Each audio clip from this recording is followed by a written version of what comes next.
मेरो भिडियोको मार्फत चाहिँ दिदीले चाहिँ कसरी एक्सर्साइज गरेर चाहिँ उहाँले वेट लस गर्नुभयो त्यो विषयमा चाहिँ उहाँले एक्सर्साइज गरेर देखाउनु हुँदैछ। प्लस अन्त बिमार कसरी नलाग्ने त्यो विषयमा पनि उहाँले तपाईहरुलाई बताउनु गइरहेछ। हेर्दै गर्नुहोस् होला। दिदी तपाईको वेट चाहिँ कति थियो पहिला?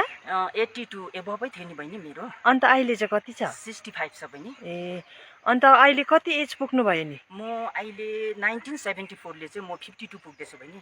ए हजुर। अन्त एक्सर्साइज चाहिँ डेली गर्नुहुन्छ? हजुर अहिले म डेली गर्दैछु कि।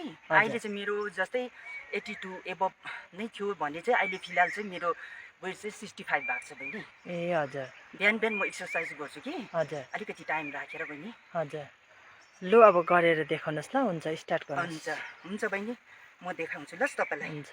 यस्तो प्रकारले के हो? हजुर। यस्तो 1 2 3 4 5 6 भयो हैन? हजुर। अनि त्यहाँदेखि जस्ट यस्तो 1 2 3 4 1 2 3 4 1 2 3 4 1 2 3 4 त्यहाँदेखि जस्ट यो सकेपछि हामीले जस्ट यो खुट्टा छ नि बहिनी, हाम्रो जस्तै घुँडा दुख्ने बिमारहरू हुन्छ नि प्राय, अनि खुट्टा यस्तो प्रकारले यो एक्सर्साइज गर्नुभन्दा अगाडि यस्तो गरेर चाहिँ 1 2 1 2 1 2 गर्यो है।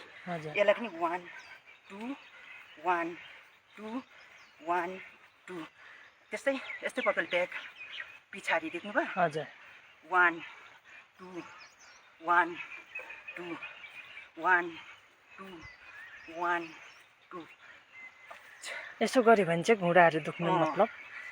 त्यहाँदेखि चाहिँ फेरि अब हामीले जस्तै हाम्रो छ नि यो जुन यो मुन्टाहरू छ नि, यस्तो कोहीलाई चलाउनु हुँदैन भन्छ नि, त्यो चाहिँ हामीले यस्तो प्रकारले यस्तो एकखेप यस्तो उफ्रिराखेर यस्तो 1 2 3 गर्नु पर्यो है। यता 1 2 3 गर्नु पर्यो है। यता 1 2 3 गर्नु पर्यो। अनि त्यहाँदेखि हेर्नुहोस् है, जस्तै भने अब त्यो एक्सर्साइज सक्यो होइन हामीले, जस्तै अब यो यस्तो यो खुट्टाको हेर्नुहोस् यस्तो प्रकारले यस्तो उफ्रिनु पर्यो पछाडिको यो खुट्टाको। यो सकेपछि चाहिँ नि जस्तै अब हाम्रो करङहरू दुख्छ नि एउटा, अब जस्तै कुनै गीततिर नि अब जस्तै यो करङहरू यस्तो दुख्छ होइन, त्यति बेला चाहिँ म चाहिँ कति भने चाहिँ नाचेर क्या देखाउँछु नि। सर्टमा अलिकति म कम्ती मात्रै नाच्छु, तर एक्सर्साइज अनुसारले जस्तै अब यस्तो गरी नाच्नु पर्यो। I am a disco dancer है, यस्तो गरेर चाहिँ I am a disco dancer back भयो जिन्दगी मेरे गान भनेर चाहिँ म त्यसरी चाहिँ नाच्ने गर्छु हो। अन्त यही एक्सर्साइज भित्रमा चाहिँ कसैलाई मन पर्यो भने लाइक है, कमेन्ट्स र सेयर गरिदिनुहोस्।